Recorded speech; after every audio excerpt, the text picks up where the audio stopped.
Imaginez-vous coincé dans les bouchons parisiens, regardant avec frustration une Lamborghini vous dépasser sur la voie de droite.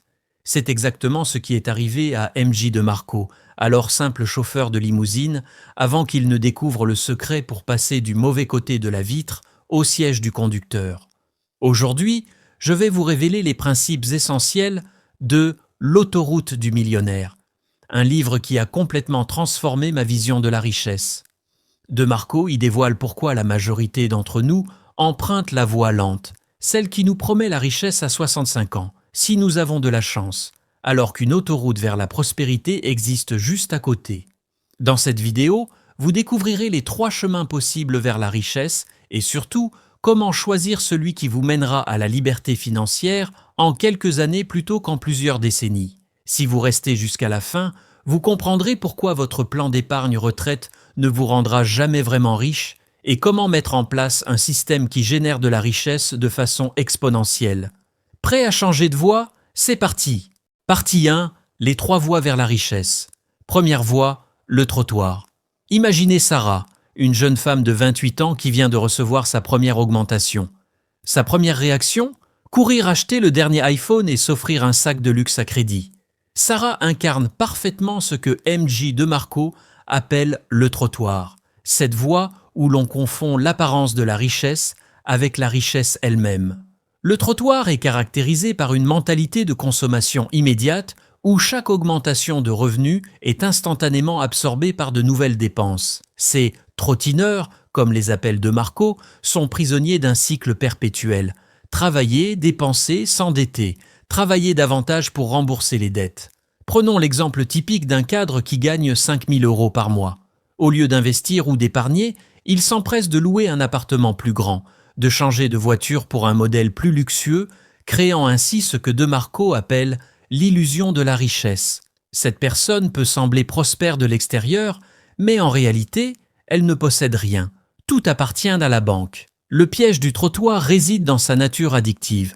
Chaque achat procure un plaisir immédiat, une satisfaction éphémère qui pousse à recommencer. C'est comme un hamster dans sa roue. Beaucoup de mouvements mais aucun progrès réel. Les habitants du trottoir sont constamment à la recherche de solutions rapides. Loterie, paris sportifs, dernière crypto-monnaie à la mode, croyant naïvement qu'un coup de chance changera leur vie.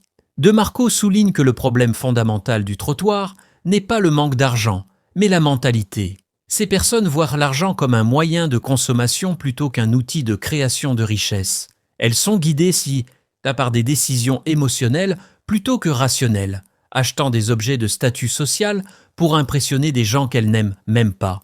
Le plus dangereux dans cette voie est son caractère insidieux. Elle semble normale car c'est le mode de vie adopté par la majorité. Les publicités, les réseaux sociaux et même notre entourage renforcent constamment ce comportement. C'est le cas de Thomas, un ami de Sarah, qui gagne bien sa vie mais qui, à 45 ans, n'a toujours pas d'épargne significative car il profite de la vie. La réalité du trottoir est qu'il mène invariablement à une forme de servitude financière.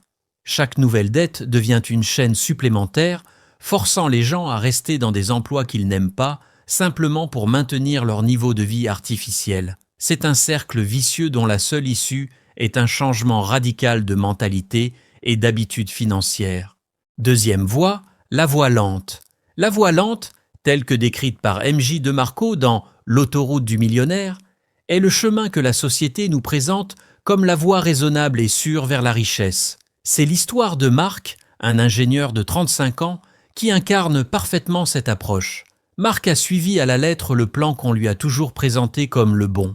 Il a obtenu un diplôme prestigieux, décroché un emploi stable dans une grande entreprise et commence à gravir lentement les échelons. Chaque mois, il met de côté une partie de son salaire, investit prudemment dans des fonds indiciels et rêve du jour où il pourra prendre sa retraite confortablement. Cette voie lente repose sur quelques principes fondamentaux. Travailler dur, vivre en dessous de ses moyens, épargner régulièrement et investir à long terme. C'est l'approche prônée par de nombreux conseillers financiers et considérée comme la sagesse conventionnelle en matière de finances personnelles. Cependant, De Marco argue que cette approche comporte des failles majeures. Prenons l'exemple de Marc. même s'il économise consciencieusement 20% de son salaire chaque mois et obtient un rendement annuel de 8% sur ses investissements, ce qui est déjà optimiste, il lui faudra plus de 30 ans pour atteindre une somme lui permettant de vivre confortablement de ses rentes. Il aura alors 65 ans. Le problème fondamental de la voie lente, selon De Marco, est qu'elle nous fait échanger nos meilleures années contre la promesse d'une liberté financière qui arrive trop tard. C'est comme si Marc passait sa vie à construire une magnifique maison de vacances, pour finalement n'y emménager qu'à l'âge de la retraite. De plus, la voie lente repose sur des hypothèses fragiles. Elle suppose une stabilité de l'emploi qui est de moins en moins garantie dans notre économie en constante évolution. Sophie, une collègue de Marc, en a fait l'amère expérience lorsqu'elle a été licenciée à 50 ans, voyant ses plans de retraite s'effondrer du jour au lendemain. Un autre aspect problématique de la voie lente est qu'elle limite notre potentiel de création de richesse. En se concentrant uniquement sur l'épargne et l'investissement passif, on néglige les opportunités de croissance exponentielle que peut offrir l'entrepreneuriat ou l'investissement actif. De Marco souligne également que la voie lente nous maintient dans une mentalité de rareté. On apprend à se contenter de peu, à restreindre nos dépenses, dans l'espoir d'un futur meilleur qui pourrait ne jamais arriver. C'est le cas de Pierre, un ami de Marc, qui a passé toute sa vie à se priver, pour finalement réaliser à 70 ans qu'il avait manqué de nombreuses expériences enrichissantes par peur de dépenser. Enfin, la voie lente nous rend dépendants d'un système sur lequel nous n'avons que peu de contrôle. Les fluctuations du marché boursier, les changements de politique fiscale ou même l'inflation peuvent sérieusement impacter nos plans à long terme. En conclusion, bien que la voie lente puisse sembler sûre et raisonnable, De Marco nous invite à remettre en question cette approche. Il nous encourage à envisager des stratégies plus dynamiques et entreprenantes pour atteindre la liberté financière, non pas à l'âge de la retraite, mais suffisamment tôt pour en profiter pleinement. Troisième voie, l'autoroute. L'autoroute, telle que décrite par M.J. De Marco dans L'autoroute du millionnaire, est la voie rapide vers la richesse, celle qui permet d'atteindre la liberté financière bien avant l'âge de la retraite. C'est le chemin emprunté par les entrepreneurs visionnaires et les innovateurs qui créent de la valeur à grande échelle. Prenons l'exemple de Léa, une jeune femme de 28 ans qui a décidé de quitter son emploi stable pour se lancer dans l'entrepreneuriat. Contrairement à ses amis qui suivent à la voie lente, Léa a compris que la véritable richesse ne vient pas d'un salaire mensuel, mais de la création de systèmes qui génèrent des revenus de manière autonome. Léa a identifié un problème récurrent dans son ancienne industrie et a développé une solution logicielle innovante. Au début, elle a travaillé d'arrache-pied, souvent plus de 12 heures par jour, pour développer son produit et le commercialiser. C'est l'un des principes clés de l'autoroute. Être prêt à fournir un effort intense sur une période concentrée pour créer quelque chose de valeur. Après 2 ans de travail acharné, le logiciel de Léa a commencé à gagner en popularité. Les revenus ont augmenté de manière exponentielle, non pas linéaire comme dans un emploi traditionnel. C'est là que réside la magie de l'autoroute. Une fois le système en place, il peut générer des revenus même pendant que Léa dort. De Marco souligne que l'autoroute n'est pas réservée aux génies de la technologie. Prenons l'exemple de Thomas, un passionné de fitness, qui a créé une série de programmes d'entraînement en ligne. En développant un contenu de qualité et en le commercialisant efficacement, Thomas a réussi à toucher des milliers de clients dans le monde entier, générant des revenus passifs substantiels. L'un des principes fondamentaux de l'autoroute est l'évolutivité. Les entreprises qui réussissent sur cette voie sont celles qui peuvent croître rapidement sans nécessiter une augmentation proportionnelle des efforts. C'est le cas de l'entreprise de Léa. Qu'elle vende son logiciel à 100 ou 10 000 clients, le coût marginal reste faible. De Marco insiste sur le fait que l'autoroute n'est pas un chemin facile. Il requiert de la créativité, de la persévérance et une volonté d'apprendre constamment. Léa a dû surmonter de nombreux obstacles, des bugs techniques aux défis marketing, mais chaque problème résolu l'a rapproché de son objectif. Un autre aspect crucial de l'autoroute est la création de valeur réelle. Les entreprises qui réussissent sur cette voie sont celles qui résolvent de vrais problèmes pour leurs clients. Le succès de Léa ne vient pas d'un coup de chance, mais du fait que son logiciel apporte une réelle amélioration à la productivité de ses utilisateurs. L'autoroute permet également une liberté que les autres voies n'offrent pas. Après 3 ans, Léa a atteint un niveau de revenu qui lui permet de choisir comment elle veut vivre sa vie. Elle peut travailler d'où elle veut, quand elle veut, tout en continuant à développer son entreprise. En conclusion, l'autoroute représente une approche radicalement différente de la création de richesse. Elle demande plus de risques et d'efforts initiaux que la voie lente, mais offre la possibilité d'atteindre la liberté financière bien plus rapidement. Comme le dit De Marco, l'autoroute n'est pas un chemin pour tout le monde, mais pour ceux qui sont prêts à défier le statu quo et à créer leur propre destin financier. En 2, les actions concrètes. Dans l'autoroute du millionnaire, MJ De Marco insiste sur l'importance des actions concrètes pour transformer la théorie en résultats tangibles. Prenons l'exemple de Marie, une jeune entrepreneur qui a suivi méticuleusement les principes d'action préconisés par De Marco. Marie a commencé par ce que De Marco appelle l'analyse des besoins du marché. Au lieu de se précipiter sur la première idée venue, elle a passé un mois entier à observer et documenter les problèmes récurrents dans son secteur d'activité. Elle a remarqué que de nombreux restaurateurs locaux peinent à gérer efficacement leurs stocks et leurs commandes fournisseurs. La première action concrète de Marie a été de valider son idée auprès de clients potentiels. Plutôt que de développer un produit complet, elle a créé un prototype simple de son application de gestion de stock et l'a présenté à 10 restaurateurs. Cette approche, que De Marco nomme « validation rapide », lui a permis d'économiser temps et argent en confirmant l'intérêt réel du marché. De Marco insiste sur l'importance de ce qu'il appelle l'effet de levier. Marie a compris qu'elle devait créer un système évolutif. Au lieu de proposer un service de consultation individuelle, elle a développé une application web qui pouvait servir des centaines de clients simultanément. Cette décision stratégique illustre parfaitement le principe de scalabilité cher à De Marco. Une autre action cruciale a été la mise en place de ce que De Marco appelle les boucles de feedback. Marie a instauré un système de retour client régulier permettant d'améliorer continuellement son produit. Elle a également mis en place des indicateurs de performance clés pour mesurer objectivement ses progrès.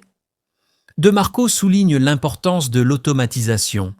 Marie a automatisé progressivement les tâches répétitives de son entreprise, la facturation, le support client de premier niveau et même certains aspects du marketing. Cette automatisation lui a permis de se concentrer sur les activités à plus forte valeur ajoutée. L'action la plus déterminante, selon De Marco, est ce qu'il appelle le saut dans le vide calculé. Pour Marie, cela signifiait quitter son emploi au bon moment, non pas impulsivement, mais après avoir atteint des objectifs précis, une base de clients payants, 3 mois de trésorerie d'avance et un produit minimum viable fonctionnel. Une autre action concrète essentielle a été la création de ce que De Marco nomme les systèmes de croissance. Marie a mis en place des processus marketing automatisés, un programme de parrainage client et des partenariats stratégiques avec des fournisseurs de matériel de cuisine. Enfin, De Marco insiste sur l'importance de la documentation.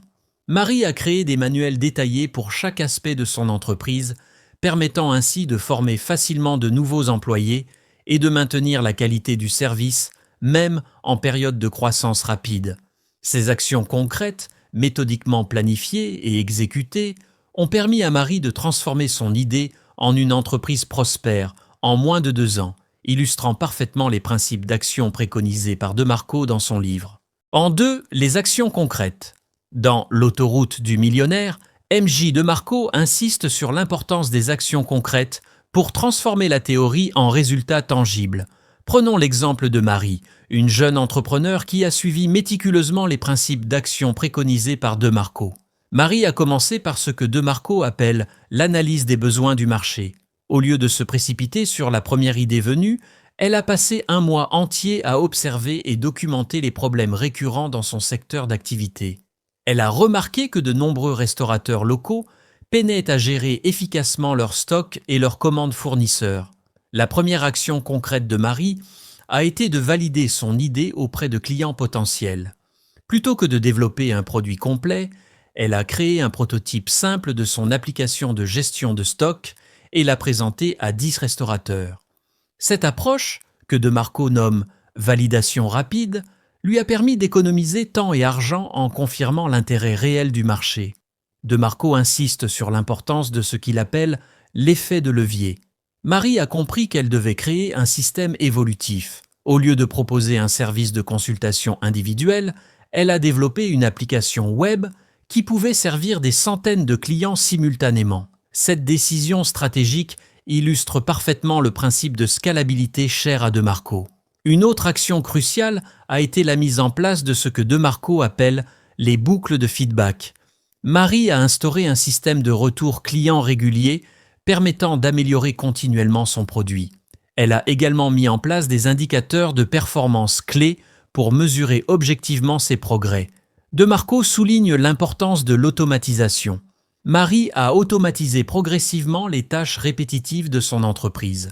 La facturation, le support client de premier niveau et même certains aspects du marketing. Cette automatisation lui a permis de se concentrer sur les activités à plus forte valeur ajoutée. L'action la plus déterminante, selon De Marco, est ce qu'il appelle le saut dans le vide calculé.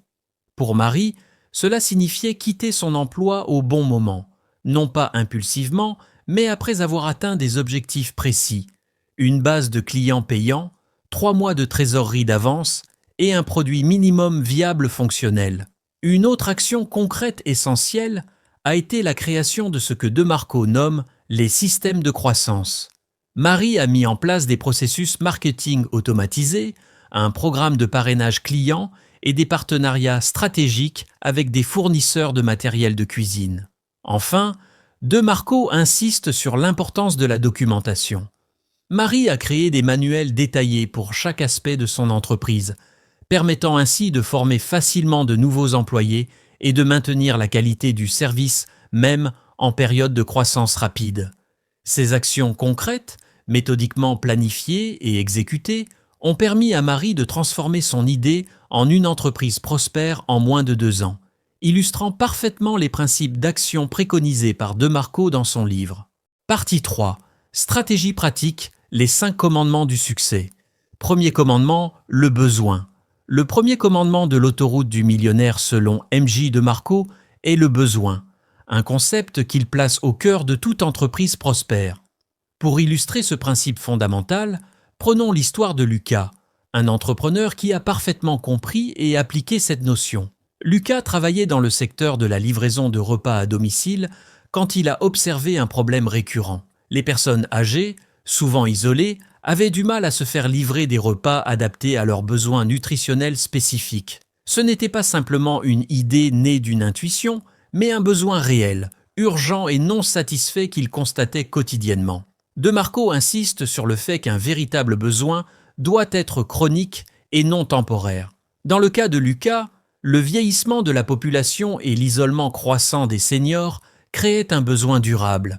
Il ne s'agissait pas d'une mode passagère ou d'un effet de tendance, mais d'une nécessité fondamentale, qui ne ferait que s'accentuer avec le temps. Pour valider ce besoin, Lucas a suivi le conseil de Marco.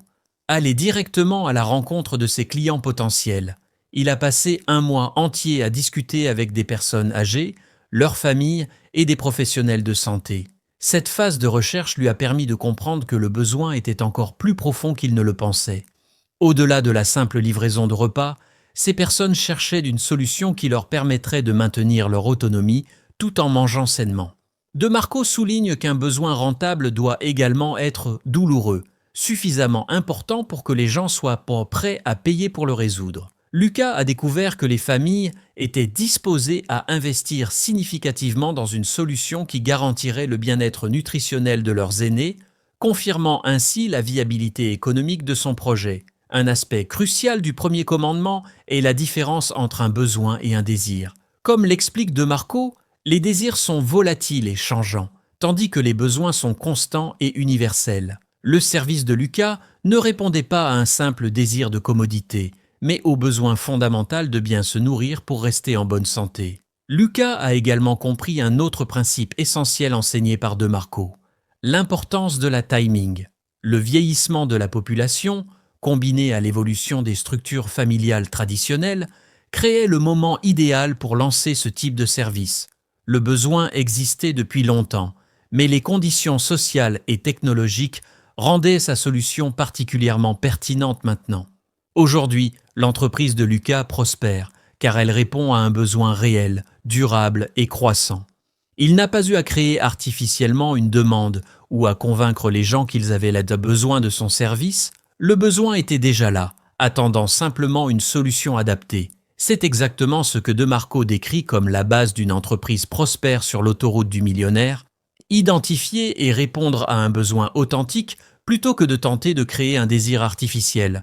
Deuxième commandement, l'entrée. Le deuxième commandement de l'autoroute du millionnaire, selon M.J. DeMarco, est l'entrée, un concept crucial qui détermine souvent le succès ou l'échec d'une entreprise.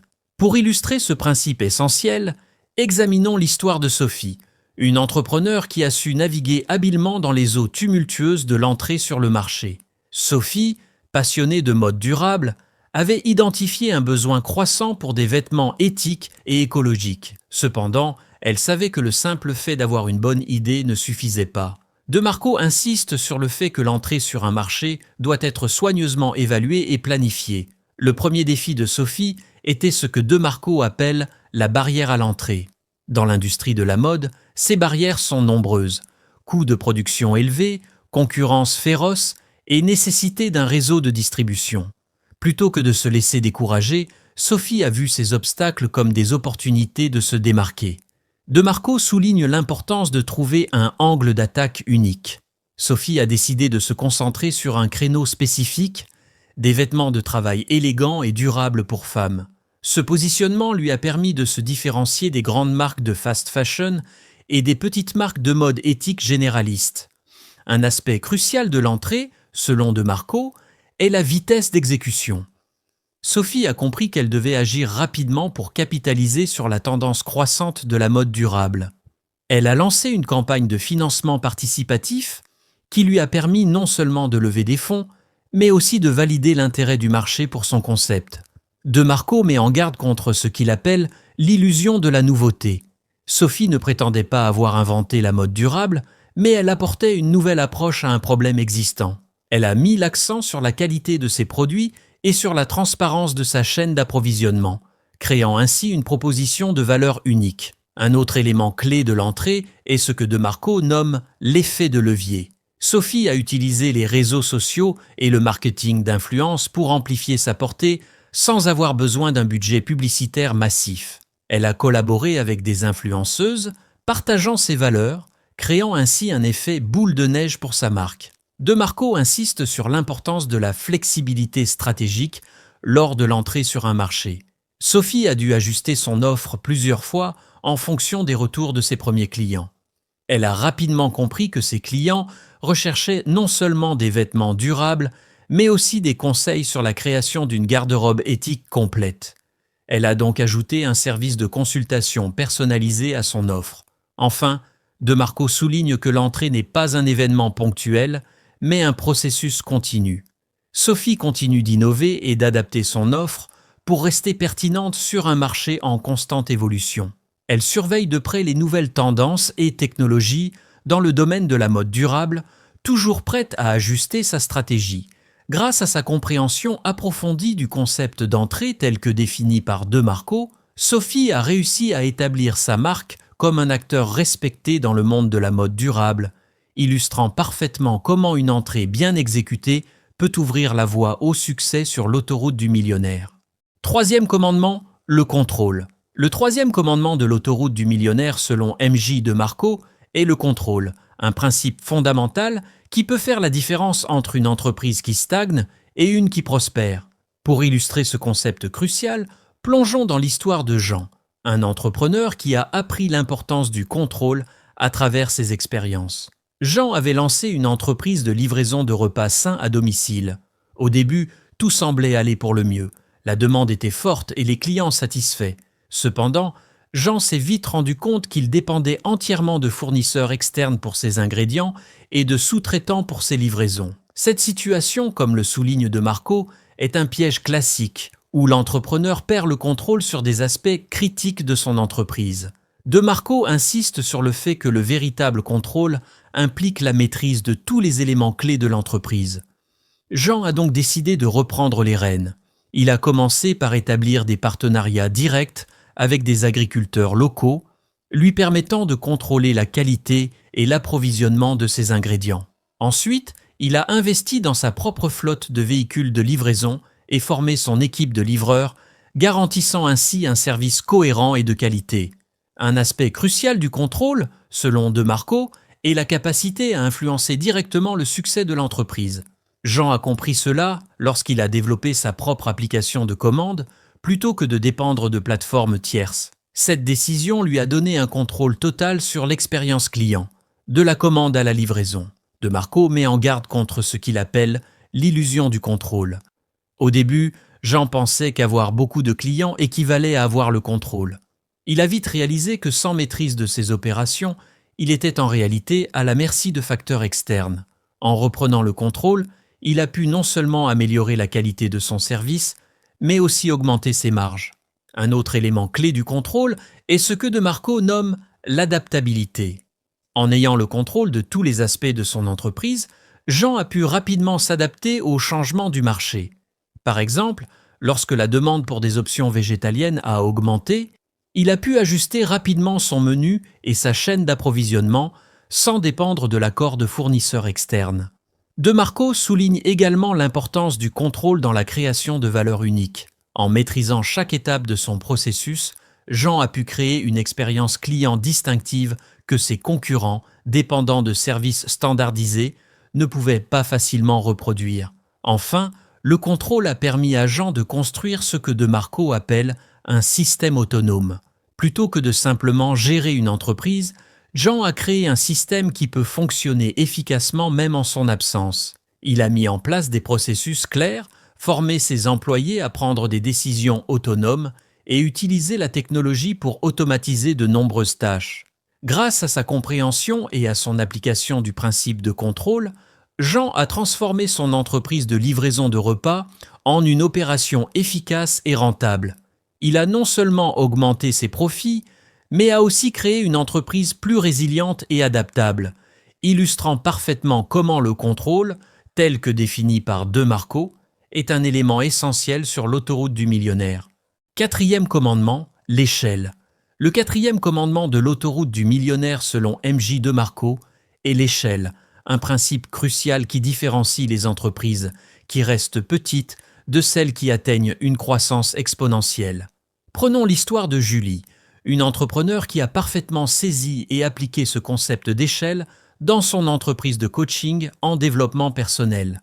Au début, Julie proposait des séances de coaching individuelles, travaillant de longues heures pour servir un nombre limité de clients. Bien que son activité soit rentable, elle se heurtait à ce que De Marco appelle le plafond du temps. Elle ne pouvait pas gagner plus sans travailler plus d'heures. C'est alors qu'elle a compris la puissance de l'échelle. De Marco insiste sur le fait que l'échelle n'est pas simplement une question de croissance linéaire, mais de multiplication exponentielle de l'impact et des revenus. Julie a donc transformé son approche. Au lieu de se limiter aux séances individuelles, elle a créé un programme de coaching en ligne qui pouvait servir des centaines de clients simultanément. Elle a enregistré ses meilleures séances, créé des exercices interactifs et développé une communauté en ligne où ses clients pouvaient interagir et s'entraider. Un aspect crucial de l'échelle, selon De Marco, est l'automatisation des processus. Julie a mis en place des systèmes automatisés pour l'inscription, la facturation et même le suivi des progrès de ses clients. Ces systèmes lui ont permis de toucher un public beaucoup plus large sans augmenter proportionnellement sa charge de travail. De Marco souligne également l'importance de ce qu'il appelle l'effet de levier technologique. Julie a utilisé la technologie pour démultiplier son impact. Elle a développé une application mobile qui permettait à ses clients de suivre leurs progrès et d'accéder à ses enseignements à tout moment. Cette innovation a non seulement amélioré l'expérience client, mais a aussi créé une nouvelle source de revenus récurrents. Un autre élément clé de l'échelle est ce que De Marco nomme la reproduction systématique. Julie a formé d'autres coachs à sa méthode, créant ainsi un réseau de professionnels certifiés qui pouvaient délivrer son programme. Cette approche lui a permis d'étendre sa portée géographique sans compromettre la qualité de son service. De Marco insiste sur le fait que l'échelle doit être construite sur des fondations solides. Julie n'a pas sacrifié la qualité de son accompagnement pour la quantité. Au contraire, elle a utilisé les données et les retours de ses clients pour améliorer constamment son programme, créant ainsi un cercle vertueux de croissance et d'amélioration.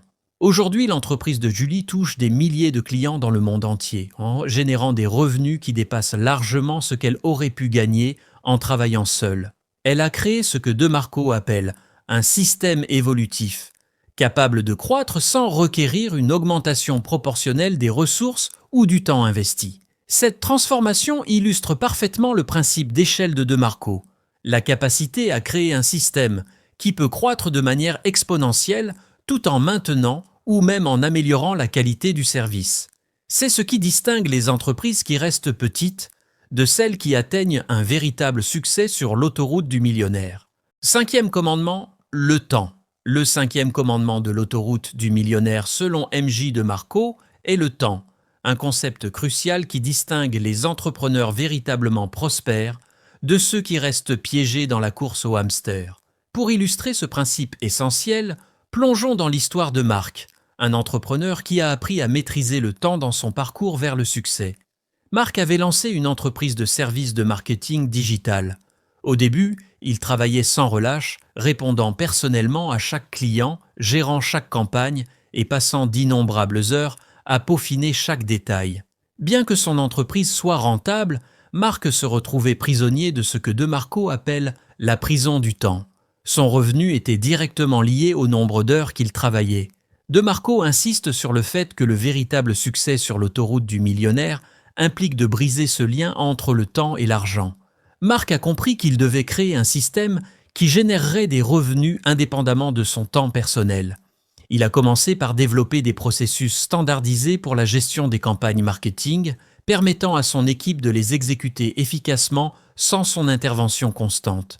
Un aspect crucial du commandement du temps, selon De Marco, est la création de ce qu'il appelle des actifs temporels. Marc a investi du temps dans la création de cours en ligne et de ressources marketing automatisées que ses clients pouvaient utiliser. Ces actifs continuaient à générer de la valeur et des revenus longtemps après leur création initiale, illustrant parfaitement le concept de « travailler une fois, être payé indéfiniment » que De Marco préconise. De Marco souligne également l'importance de la libération du temps. Marc a appris à déléguer efficacement, formant son équipe à gérer la plupart des opérations quotidiennes.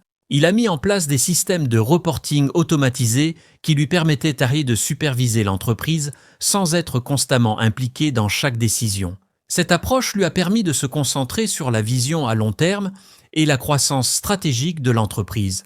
Un autre élément clé du commandement du temps est ce que De Marco appelle l'effet multiplicateur. Marc a compris que son temps était mieux investi dans des activités qui avaient un impact multiplicateur sur l'entreprise. Par exemple, plutôt que de gérer lui-même les campagnes marketing, il a consacré son temps à former des formateurs qui pouvaient à leur tour former de nouveaux employés, créant ainsi un effet d'expansion exponentielle. De Marco insiste sur le fait que la maîtrise du temps ne signifie pas travailler moins, mais travailler plus intelligemment. Marc a continué à travailler dur, mais il a concentré ses efforts sur des activités à haute valeur ajoutée qui faisaient progresser l'entreprise de manière significative, plutôt que sur des tâches routinières qui pouvaient être automatisées ou déléguées. Aujourd'hui, l'entreprise de Marc prospère, générant des revenus substantiels sans nécessiter sa présence constante. Il a créé ce que De Marco appelle un système d'entreprise qui fonctionne efficacement, lui permettant de profiter de la liberté de temps qu'il a toujours désirée. Marc peut maintenant choisir comment il utilise son temps, que ce soit pour développer de nouvelles opportunités d'affaires, passer du temps avec sa famille ou poursuivre ses passions personnelles. Cette transformation illustre parfaitement le principe du temps de De Marco. La capacité à créer un système qui génère de la richesse indépendamment du temps personnel de l'entrepreneur. C'est ce qui distingue ceux qui réussissent vraiment sur l'autoroute du millionnaire de ceux qui restent piégés dans l'échange perpétuel de temps contre argent.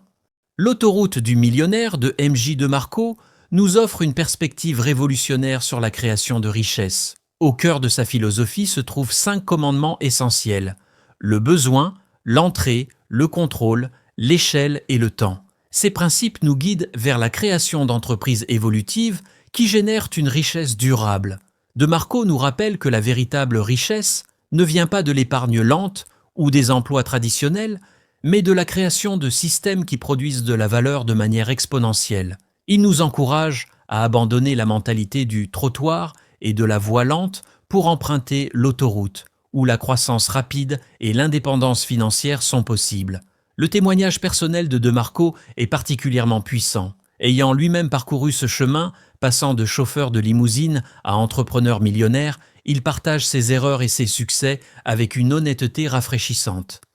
Son histoire nous montre que le succès sur l'autoroute du millionnaire n'est pas réservé à une élite, mais accessible à ceux qui sont prêts à remettre en question les conventions et à agir avec détermination. L'appel à l'action de Marco est clair. Commencez votre voyage sur l'autoroute dès maintenant. Ne vous contentez pas de rêver de liberté financière, mais prenez des mesures concrètes pour la réaliser. Identifiez un besoin réel du marché, créez un système évolutif pour y répondre et ne cessez jamais d'apprendre et d'adapter votre approche. Rappelez-vous que l'autoroute du millionnaire n'est pas un chemin facile, mais c'est un chemin qui peut mener à une liberté financière et personnelle extraordinaire. Alors, êtes-vous prêt à quitter la voie lente et à accélérer vers votre avenir financier ? L'autoroute vous attend, il ne tient qu'à vous de prendre le volant.